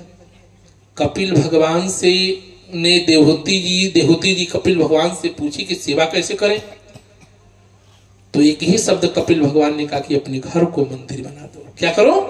अपने घर को मंदिर बना दो। भोजन भी बना रहे तो भगवान के भोग लगाने के लिए, भोग लगा करके हम ही को खाना है। जब भगवान के नाम से अर्पित करेंगे तो प्रसाद बन जाएगा और मेरा इंद्रिय जो है उस भोग में लग जाएगा कि भगवान की सेवा। झाड़ू लगा रहे हो तो घर को मंदिर बना, मंदिर को साफ कर रहे हो। जब अंग प्रत्यंग को भगवान की सेवा में अगर छोड़ देंगे तो आपका भजन हो जाएगा। और यही सर्वोपरि सेवा है। हनुमंत लाल जी ने क्या किया? अपने जीवन का समर्पण है भगवान के चरणों में कर दिया कि मैं भगवान की सेवा कर रहा हूं। कि राम काज कीन्हे बिना मोहि कहा, यही बात ना कहा था जब मैनाक पर्वत निकल करके कहा कि आप थोड़ी देर विश्राम कर लीजिए, इसलिए कि राम के सेवक हैं आप। तो हनुमान जी ने क्या कहा कि जब तक कि राम की सेवा न समाप्त हो जाए तब तक विश्राम मेरे जीवन में नहीं। आज वही हनुमान जी लंका वासियों की सेवा कर रहे हैं। सब लोगों ने मिलकर के दान दिया था हनुमान जी को। उलटी पलटी लंका कर जारी, जो दान दिया उसी के घर पहुंचा दिए। विभीषण जी ने नहीं दिया, विभीषण जी का घर को जलाया नहीं। तो ये सीता जी का संताप से लंका जल करके राख हुई। कौन कौन? तो राम का पाप, विभीषण का जाप, सीता का संताप और तीसरा चौथा मेरा बाप। मेरा बाप कौन? तो पवन देव। जब लंका धू धू करके जलने लगी तो चले उमर उते 49 पवन चलने लगे। उलटी पलटी लंका कर पूरे लंका को जला करके राख कर दिया। पवन देव को कहा, अपने आप को हनुमान जी ने कहा क्या? नहीं कहा। और तीसरी बात उन्होंने कहा कि यही नहीं, आपका प्रताप, बगैर आपके प्रताप के लंका जलने वाली है क्या? जब तक राम की कृपा न हो, परमात्मा की कृपा न हो, यहां पत्ता हिलेगा क्या? कहीं हनुमान जी ने कहा क्या कि हमने जलाया? हमें कहने का मतलब, कहने का प्रयोजन, हम कोई भी कार्य करें परमात्मा के नाम से समर्पण करें। लेकिन एक बात मैं कहूं, समय भी तो अपनी सुई बोल रही है। हनुमान जी का जीवन चरित्र दोहरा है। हनुमान जी का जीवन चरित्र दोहरा है। हम सभी का जीवन चरित्र एक होता है, लेकिन हनुमान जी का जीवन चरित्र दो है। लेकिन हनुमान जी के विषय में प्रभु से किसी ने पूछा, प्रभु अपने जीवन की सबसे बड़ी विशेषता हनुमान को देते हैं। जानकी जी से प्रभु श्री राम ने कहा कि अगर हनुमान नहीं होता ना तो हम रावण के ऊपर कभी विजय नहीं प्राप्ति करते। आज हनुमान के कार्य से हम इतने ऋणी हैं कि जिसका जितना भी वर्णन करूं उतना ही कम है। अगर हनुमान साथ नहीं दिया होता तो कभी लंका के ऊपर विजय की प्राप्ति नहीं होती। हमारी सामर्थ्य नहीं थी। हनुमान जी ने के विषय में जानकी जी ने विचार किया कि हनुमान ने ऐसा कौन सा ऐसा कार्य कर दिया कि जिससे हनुमान के बगैर लंका के ऊपर विजय की प्राप्ति नहीं हुई। प्रभु ने कहा कि हाँ, जब राम रावण का युद्ध हो रहा था तो रावण अजय के लिए यज्ञ कर रहा था, अजय होने के लिए कि इस यज्ञ को पूरा हो जाए तो हमको कोई हरा नहीं सकता है। अब भाई ये यज्ञ पूरा हो रहा है, ब्राह्मण लगे हैं आहुति देने में, आहुति करने के लिए यज्ञ अनुष्ठान में। अब इसको रोकेगा कौन? ये रोकने की स्थिति में है नहीं। तो एक कार्य दिया गया हनुमान को, हनुमान ये तुम्हारे सिवा कोई रोक नहीं सकता है। हनुमान जी जो ब्राह्मण यज्ञ करा रहे थे, जो ब्राह्मण यज्ञ करा रहे थे, हनुमान जी सेवक बन करके चले गए। क्या बन करके? सेवक। और जाकर के ब्राह्मणों की सेवा करने लगे। अब हनुमान जी ज्ञानी नाम अगर करने, जो सेवा चाहिए वो सेवा हमको ये जरूरत है और बिना मांगे हनुमान जी ला करके हमको दे दे। जो जरूरत हो, हमें थाली की जरूरत है, हनुमान जी समझ गए थाली की जरूरत, तुरंत ला करके पहल। अब हमें लगा कि हमारे मांगने से पहले ये हमको दे दे रहा है, तो हमारे जीवन में तो प्रसन्नता तो होगी। बगैर स्वार्थ के निस्वार्थ की सेवा भी कर रहा है। सभी ब्राह्मणों की सेवा करने लगे। ब्राह्मणों ने कहा कि भाई तू इतनी सेवा कर रहा है तो कुछ मांग, तू कुछ मांग। हनुमान जी ने कहा कि मुझे कुछ नहीं चाहिए, हम सेवा कर रहे हैं आपकी। जग चलने लगा। संविधा की जरूरत है तो बिना मांगे आ जाए, साकल की जरूरत है तो बिना मांगे आ जाए, हनुमान जी तुरंत पहुंचा दे। अब इसकी सेवा से इतने प्रसन्न हुए सभी ब्राह्मण कि अब ब्राह्मणों ने विचार किया कि ये व्यक्ति बहुत सेवा किया, बहुत सेवा किया, अब इसको कुछ देना चाहिए। पूर्णाहुति का समय आ गया। सभी ब्राह्मणों ने कहा कि भाई तूने इतनी सेवा हम लोगों को किया है, अब बगैर मांगे तूने हमें सब कुछ उपलब्ध कराया है, हमें मांगने की जरूरत भी नहीं पड़ा है, लेकिन आज तुझे मांगना पड़ेगा। हनुमान जी ने कहा कि महाराज हमें कुछ जरूरत नहीं, हमें कोई चीज नहीं चाहिए, आपका आशीर्वाद चाहिए, बस आपका आशीर्वाद मिलता रहे ना। जब तक तू कुछ मांगेगा नहीं तब तक इस जग की आहुति नहीं पड़ेगी। अब इतना दृढ़ संकल्प ब्राह्मणों ने सब मिलकर के कर लिया कि नहीं, आज तुझे मांगना पड़ेगा, और जब तक तू मांगेगा नहीं तब तक इस जग की आहुति नहीं होगी। हनुमान जी तो इसी की तो इंतजार में थे, इसी की चाहना में थे। हनुमान जी बड़े सोचनीय, बड़े की कहे तो क्या कहें। उन्होंने कहा कि महाराज अगर देना चाहते हैं ना तो मैं ज्यादा कुछ नहीं मांगूंगा, एक चीज मांगूंगा। भाई क्या मांगोगे? हनुमान जी 1 मिनट के लिए सोच में पड़ गए। सोच में पड़ने के बाद हनुमान जी ने कहा कि भाई यज्ञ की जब पूर्णाहुति होगी तो पूर्णाहुति का एक मंत्र है, आप लोग बोलेंगे जरूर। कौन सी मंत्र? यत्त्वं देवी चामुंडे जय भूतार्थ हारिणी जय सर्वदेव देवी चामुंडाय नमस्तुते। हनुमान जी ने जब ये कहा कि काल रात्रि नमस्तुते, तो ब्राह्मणों ने कहा कि पूर्णाहुति का मंत्र भी इसको मालूम है कि हमको यही मंत्र बोलना है। सभी ब्राह्मणों ने कहा कि महाराज आप एक मंत्र एक अक्षर क्या, हम पूरी मंत्र बदल दें, अगर आप कहें तो हम पूरी मंत्र की मंत्रें बदल देंगे, आहुति इस मंत्र से नहीं देंगे। हनुमान जी ने कहा कि ना, इसमें केवल एक अक्षर बदलना है। क्या करना है? एक अक्षर बदलना है। ब्राह्मण ने कहा कि एक अक्षर मत कहिए, हम पूरा का पूरा मंत्र बदल देंगे। उन्होंने कहा केवल एक अक्षर, अगर आप हमारी सेवा से प्रसन्न है तो। कौन सी अक्षर? यत्त्वं देवी चामुंडे जय भूतार्थ हारिणी। जो हारिणी शब्द है, हारिणी का होता है जय भूतार्थ हारिणी, कि इसके पीड़ा को हरण करने वाला। हनुमान जी ने कहा कि ये नहीं करना है, जो हारिणी शब्द है ना उसको कारणी कर देना है। क्या कर देना है? कारणी। कारणी माने कष्ट देने वाली, कष्ट जितना हो उतना दे। इधर तो हरने की बात थी, लेकिन हनुमान जी ने कहा कि नहीं, जयत्वम भूतार्थ कारणी आपको कहना है, और बाकी सब मंत्र वही रहेगा। ब्राह्मणों ने कहा कि बस इतनी सी बात ठीक है। और जैसे ही ब्राह्मणों ने इस मंत्र से आहुति दिया, रावण की पीड़ा बढ़ गई, और इतनी पीड़ा बढ़ गई, इतनी पीड़ा बढ़ गई, उसका पूरा साफ।